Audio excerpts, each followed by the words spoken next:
मेरे भाई, एक तो दुनिया में सजा है, फिर कयामत की सजा है, और वो ज्यादा सख्त है, वो ज्यादा सख्त है। हम लोगों ने ना हीले बहाने बड़े बनाए हुए हैं। बैंक के साथ कारोबार करने वाला कहता है नहीं नहीं, मजबूरन लिया है, मजबूरन। मर रहा था तू, आखिरी लबों पे था तो जायज है, जायज है। उस वक्त जब तुझे खाने को लुकमा न लगे तो हराम खाना भी जायज है। क्या दिक्कत थी? क्यों अल्लाह रसूल के मुकाबले में खड़ा हुआ तू? क्यों सूद का धंधा किया? क्या क्या तकलीफ थी? क्या कहां तू उलझ गया था? हम जानबूझ के अपने लिए जहन्नम इकट्ठी करते हैं, फिर कहते हैं सुकून नहीं जिंदगी में। कहां सुकून आएगा? कैसे आएगा? हमने खुद आग लगाई है चमन में अपने।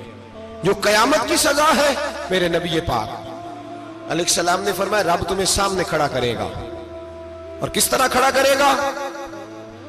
फरमाया लोगों के वजूद से कपड़े उतर जाएंगे, जमीन इस तरह दहकेगी जिस तरह तांबा जमीन पे रखा जाए और आग जलाई जाए, और फिर नंगे पांव रब तुम्हें खड़ा करेगा। आज सूरज की पुश्त तुम्हारी जानब है, कयामत में मुंह तुम्हारी जानिब होगा। नेजा आपने देखा होगा, नेजा होता था। फरमाया ये जो तुम नेजे देखते हो, सिर्फ 1.25 नेजे के बराबर सूरज करीब आ जाएगा, और फिर अल्लाह तुम्हें सामने खड़ा करके तुमसे सवाल जवाब करेगा। और हुजूर ने कह दिया है, तो अब किसी नात खां के कहने से बात बदल सकती, किसी पीर के कहने से जुमला बदल सकता, किसी खतीब के कहने से फिक्र ना करना, वो सामने जन्नत पड़ी है, अब बात बदल सकती। खुदा की रहमत पर भरोसा रखना जरूरी है, नबी पाक की शफाअत की उम्मीद रखना। बोलिए। लेकिन जो हुजूर ने बयान किया है उसको मानना भी, ये भी जरूरी है। मेरे नबी पाक ने फरमाया अल्लाह तुमसे हिसाब लेगा और अल्लाह पूछेगा, तुमने जवाब देना है। हुजूर किस किस शय का? फरमाया जो पहनते हो उसका जवाब नहीं देना, जो खाते हो उसका जवाब नहीं देना, जो अल्लाह के रास्ते में देते हो उसका जवाब, बाकी हर शय का जवाब देना है। ओ उधर जो प्लाट है उसका भी जवाब देना है, वो जो बच्चों को पैसे बताए उनका भी जवाब देना है, जो छुपाए हैं उनका भी। सुम्मा लतुसअलुन्ना यौमइज़िन अनिन नईम, जो कमेटी अपने मोहल्ले में डाली है उसका भी जवाब देना है, जो ससुराल के इलाके में अब्बा जी से चोरी डाली हुई है उसका जवाब भी, सबका जवाब देना है, तमाम हिसाब किताब। और अल्लाह फरमाते हैं मैं सामने खड़ा करके हर सवाल का तुझसे जवाब, तुझे हर सवाल का जवाब साहब। अच्छा, ये जो बड़े लोग थे वो हिसाब से डरते थे, हम छोटे लोग हैं, हम हिसाब से हम नहीं डरते, हम कहते हैं देखी जाएगी। बड़े लोग जो थे वो हिसाब से। हजरत अबू बकर सिद्दीक दुआ कराया करते थे, दुआ करो अल्लाह मुझसे हिसाब ना पूछे। हजरत उमर फारूक रज़ी अल्लाह ताला अन्हु अपने बेटे से कहते थे बेटा अपने बाप के लिए रहमत की दुआ करना, मैं दरगुजर वाला हूं, मैं हिसाब वाला कोई नहीं। बड़े लोग डरते थे, बड़े लोग। हजरत उस्मान गनी कब्र पे खड़े होते थे तो दाढ़ी आंसुओं से भीग जाती। गुलाम कहते हैं हुजूर 3 दफा नबी पाक ने आपको जन्नत की बिशारत दी है, 3 दफा बिशारत दी है, तो आप क्यों इतना रोते हैं? उस्मान गनी फरमाते जिस रसूल ने मुझे जन्नती कहा है उसी महबूब ने मुझे फरमाया था उस्मान कब्र आखिरत की मंजिलों में से पहली मंजिल है। और आप फरमाते मेरे तो कमरे में दिया गुल हो जाए तो मुझे डर लगता है, इसमें तो मुकम्मल अंधेरा है। आप फरमाते खिड़कियां बंद हो तो दम घुटने लगता है, इसको तो दरवाजा ही कोई नहीं, रोशनदान तक नहीं। भाई जो बड़े थे वो डर रहे थे। मौला अली शेर खुदा नमाज का वुजू करके कांपते थे, कांपते।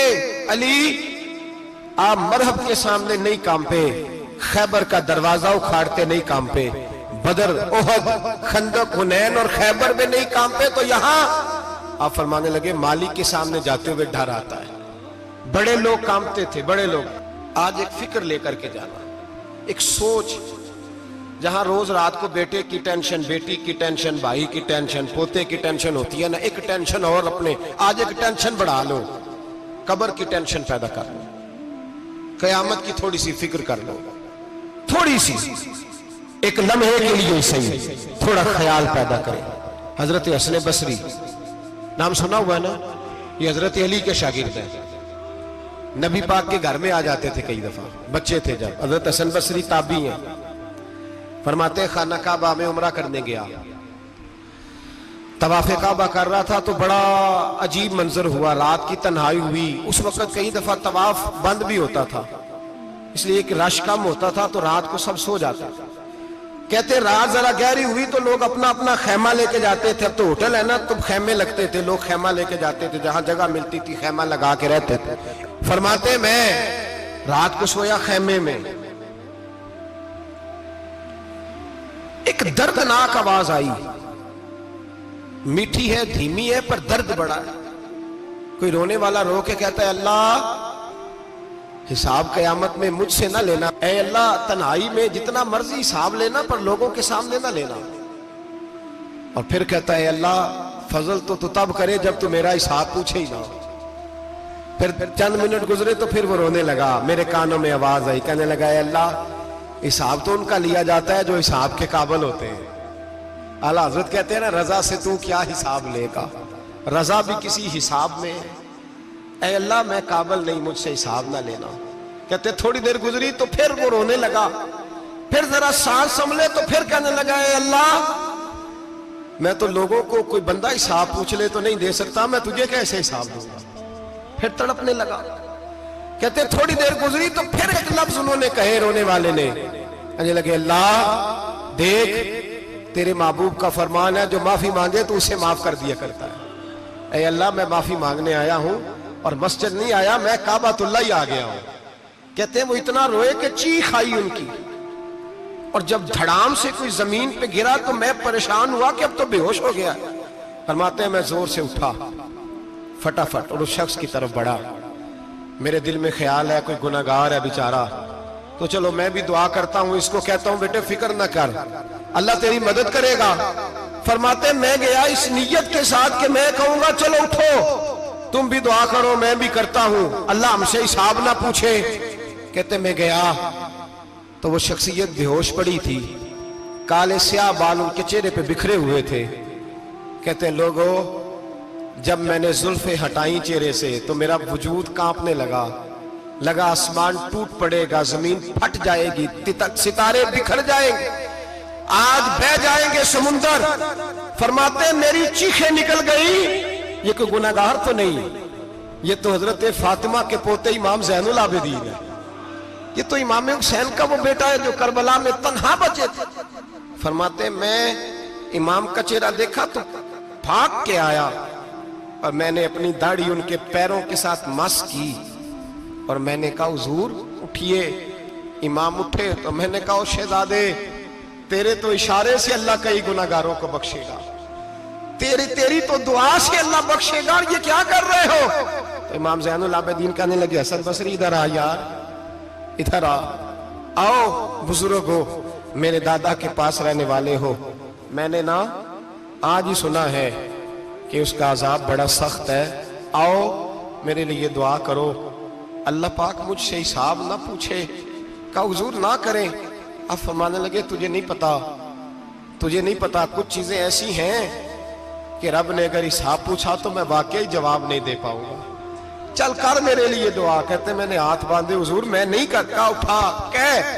फरमाते मैंने हाथ उठाए, मैंने कहा अल्लाह तेरे रसूल का शहजादा है, ये तेरे रसूल का शहजादा है, ये कह रहा है तो फजल कर। वो भाई जो बड़े थे वो तो तड़पते थे, सिसकते थे। बू अली हीती कहते खाना काबा में पत्थर पे सर रगड़ रगड़ के कोई बूढ़ा कह रहा था ऐ अल्लाह अव्वल तो हिसाब ना लेना, और अगर लेना तो मुझे अंधा करके उठाना, मैं तेरे नेक बंदों के सामने शर्मिंदा नहीं। इकबाल रो पड़े। इकबाल कुछ लोगों ने लिखा है ये आखिरी रुबाई है डॉक्टर इकबाल की, आखिरी, इसके बाद शायद उसने कलाम ने, कुछ सीरत निगारों का ख्याल है। इकबाल मदीने की तरफ मुंह करके कहने लगे तू गनी अजहर दो आलम मन फकीर, अल्लाह तू गनी है मैं तो फकीर हूं, रोज मख्शर उज्र हाय मन पजीर।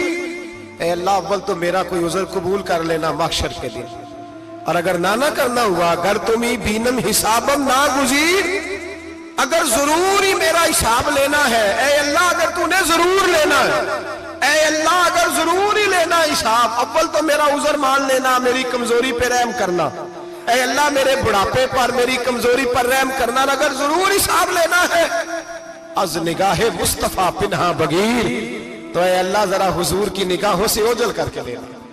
ऐ अल्लाह मुझे शर्म आएगी मेरे मुस्तफ़ा करीम फरमाएंगे मैं तो तुझे हर बात समझा के आया, एक एक जगह तेरी रहनुमाई करके आया, तू कैसे अमल कमा, जरा ओझल करके अज निगाहे मुस्तफ़ा पिन्हा बगीर, जरा हुजूर की आंखों से ओझल करके साइड पे करके लेना, मैं बर्दाश्त नहीं कर पाऊंगा। हजरत अबू अली इती कहते हैं बाबे ने सर रखा हुआ है और कहते हैं अल्लाह मुझे अंधा करके उठाना। फरमाते मैं गया, मैं